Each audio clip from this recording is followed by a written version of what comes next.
It's a love story. You know, it's like the whole central idea of Doctor Who, the time travel things, means that you are always really dealing with.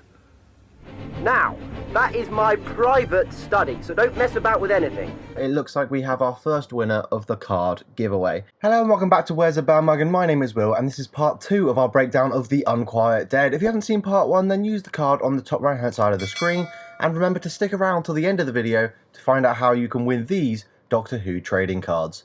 Let's get to it. At the time of this production, Eve Miles was already booked for a role in theatre. However, when her agent notified her of this role, she was keen to do the job because of her admiration for Christopher Eccleston, whom she regarded as one of her favourite actors. We cut back to the Doctor and Rose lying on the TARDIS floor. This is similar to a scene in Tooth and Claw. The Doctor thinks he has piloted the TARDIS correctly. I did it! Give the man a medal! However, he's landed in the wrong gear, in the wrong place. This is the first time in the revived series that he has trouble piloting the TARDIS and is off.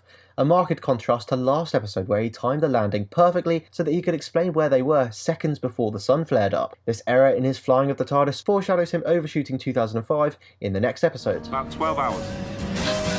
The TARDIS gets it wrong, and the Doctor gets it wrong occasionally, but they stick together through and through. The episode takes place at Christmas, which is weird to see because it's not a Christmas special. This episode is set at Christmas to further mirror the episode's similarity with A Christmas Carol. More of these similarities will be pointed out as we continue to break down this episode. Mark Gatiss wanted to heavily focus on how big a deal travelling to the past was. Initially, Gatiss wanted us, the audience, to see 1869 for the first time at the same time that Rose does. The whole central idea of Doctor Who, the time travel things, means that you are always really dealing with matters of life and death because you have that device, that scale to move forward and see what's going to happen, or move backward and see what has happened. Consequently, you're never really dealing with domestic emotions. It's never kitchen sink. Rose goes to run out the door, but the Doctor stops her. 1860. Go out there dressed like that, you'll start a riot, Barbarella. This is a reference to the 1968 movie of the same name.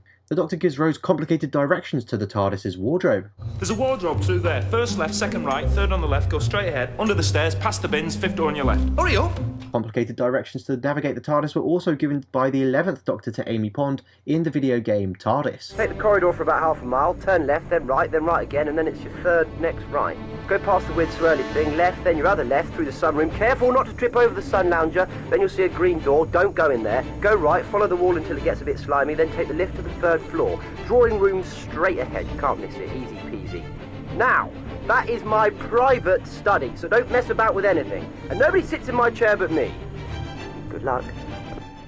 The TARDIS being a huge maze is referenced in multiple classic Doctor Who stories, as well as in The Journey to the Centre of the TARDIS and The Doctor's Wife. In the minisode Clara and the TARDIS hides Clara's bedroom and she spends days looking for it. We would eventually see this TARDIS wardrobe in The Christmas Invasion. We cut to Sneed and Gwyneth looking for their lost corpse, and Mr. Sneed forces Gwyneth to use her psychic abilities. At this point, the story has already introduced ghosts, zombies, and now a psychic. This paints the picture of a supernatural story. However, we are later told that all of these things are caused by the rift. This cements the idea that in this show, seemingly supernatural events will be explained through sci-fi concepts. Excuse me, sir, Mr. Dickens, this is your call? This episode features Charles Dickens. This would be the first time a historical figure from Earth would be featured in Doctor Who for over 2 decades. Mark Gatiss was originally opposed to having Charles Dickens as the star of the episode, but changed his mind. Before we go any further, I just need to point out something. You see, I've always assumed my pronunciation of Gatiss was correct, however it turns out I was wrong. A comment a couple of days ago sent me to this link which shows that Gatiss's name is actually pronounced Gatiss. From the man himself. Phenomenal tweet, by the way. However, I've already recorded the audio for the rest of this video, so I can't change it for the remaining parts of this Unquiet Dead breakdown, but just know, when I say Gatiss, I really mean Gatiss. Cheers to Andrew Gwilliam for pointing this out, and usually I don't point out minor corrections from the comments, but I feel like this is an important point. And as I'm using your comment in the video, it looks like we have our first winner of the card giveaway. Don't worry everyone else, there are multiple other ways of winning which I'll explain at the end of the video. Same with you Andrew, if you're watching, go to the end of the video and I'll explain how I'm getting it to you. The role of Charles Dickens is played magnificently by Simon Callow. His performance of Dickens is thoroughly entertaining, both when he's miserable at the beginning through to him eventually being the hero and a changed man. Simon Callow has played Charles Dickens many times on TV, movies and on stage. The actor stated that he needed the script to be of sufficiently high quality for him to play Charles Dickens. He originally said that his heart sank at the prospect of his beloved Charles Dickens being in Doctor Who. However, once he read the script, he said that Mark Gatiss knew exactly what Dickens was all about, and was extremely pleased that the episode took place at the end of his life, when he was ill and sad. He would reprise his role as Charles Dickens in The Wedding of River Song when he is promoting A Christmas Carol on the BBC. Well, all I can say now is that it involves ghosts and the past and the present and the future all at the same time. Oh, we love a ghost story. Simon Callow also voiced a Slitheen in The Sarah Jane Adventures. It's wrong to have come this far without showing our appreciation. And this delightful liquid is... They adore foreign food. Nutritious and delicious. And the actor was one of many put forward to be the 8th Doctor. Simon Callow's birth year of 1949 is the same as some other notable Doctor Who actors, namely Bill Nighy, Zoe Wanamaker, and most importantly, Anne Robinson. You are the weakest. The best fact I found about this episode is that Charles Dickens' real-life great-great-great-grandson is Harold Lloyd, who played Son of Mine in Family of Blood. This actor, who also played Viserys in Game of Thrones, is the real-life descendant of the Victorian writer. Now, Charles Dickens' work is referenced in a lot of Doctor Who. For example, in the episode Kill the Moon, Clara is teaching David Copperfield. We will discuss more of these references throughout the course of the breakdown. Even from Charles Dickens' first scene, you can tell that his dialogue is going to be fantastic. At one point he says, I'm like a ghost, condemned to repeat myself through all eternity. This is of course a nod to the ghostly apparitions, but also is the first indication that his character arc throughout the episode will mirror that of Ebenezer Scrooge. Mutton Chops asks whether he should start writing again, to which Dickens responds, No, I can't. Even my imagination grows stale. I'm an old man. Perhaps I've thought everything I'll ever think. At the end of the episode, however, his imagination and motivation to write would all be rejuvenated. This morning I thought I knew everything in the world. Now I know I've just started. All these huge and wonderful notions, Doctor. I'm inspired. I must write about them. His arc is completed at the end of the episode when his imagination for writing has returned. The mystery of Edwin Drood still lacks an ending. Perhaps the killer was not the boy's uncle. Perhaps he was not of this earth. We cut back to the TARDIS and the Doctor below decks, tinkering with his beloved machine. We would see the Doctor beneath these plates in Aliens of London, Rise of the Cybermen, and more in future episodes. The nature of the Doctor and Rose's relationship is questioned again as she returns. You look beautiful. Considering? Considering what? That you're human. This line confuses the situation by making us, the audience, feel like the Doctor is not attracted to humans at all. Now, I've always personally thought their relationship wasn't that romantic, but I've recently come to realise that others interpret it differently. It's a love story. You know, they kind of... It's like love at first sight, in a way. It's such an interesting dynamic because reading the scripts, you just can't put your finger on what their relationship is actually about. I don't think they really ever question it.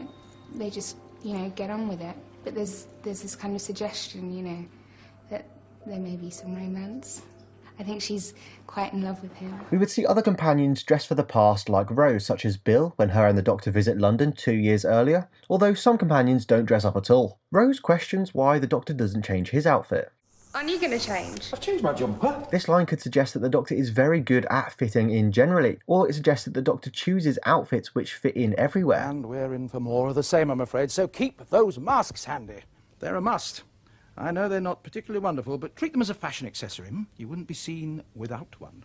Giveaway time. Right, as I said, I want to both reward you all for watching my content and also hopefully get more traffic to my channel. You guys have said that you like the idea of receiving some Battle in Time cards as giveaway, so this is how it's going to work. I'll put out a random selection of cards in the video, and if you win, you can tell me which of the selection you would like. This cycle will repeat for every part 1 of an episode breakdown I upload. As I get more subscribers, I'll be putting out better and better cards for you to win. For example, I'll be giving out this amazingly designed Rachnos card if I ever get to 500 subscribers, And this Time Vortex Doctor card, which is one of my absolute favourites, will be part of the giveaway if I ever get to 1,000 subscribers. Those milestones are very far away, so you can speed that up by sharing my content on Reddit, Facebook, Twitter, and with your Doctor Who friends so that we get more subscribers and you guys can win better cards. Now there are 3 ways you can win. Firstly, for new subscribers, simply subscribe and like the video. For those new subscribers, I'll pick one or more of you out for every part 1 video of a breakdown. If you're a lucky person that's selected, I'll put it in the video so that you know you have won. A second way you can win is for those of you that are already my subscribers. You can win by simply remaining a subscriber. Again, for every part 1 video, I'll pick out one or more of you randomly to win. I'll put those winners again at the end of that video.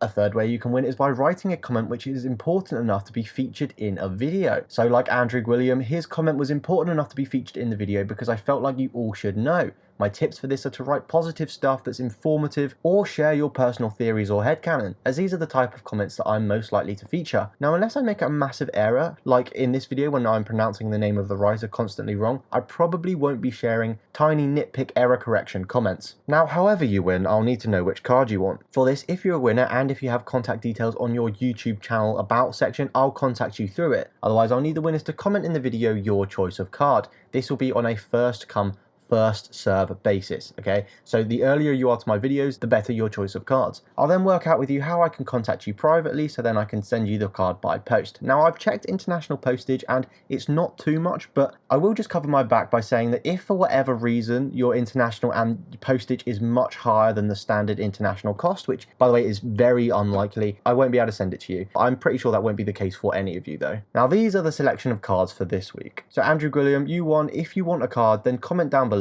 which you would like. I'm also doing these giveaways on my social media accounts, so go to s_bandwagon and follow me on Twitter, or go to Where's the Bandwagon on Instagram and follow me there. Both will be linked in the description. I tried to write this as non-confusingly as possible, but I'm pretty sure I failed. So if you have any questions or you want more details, just ask in the comments below. Good luck to everyone. My next video will be out in 48 hours. See you then.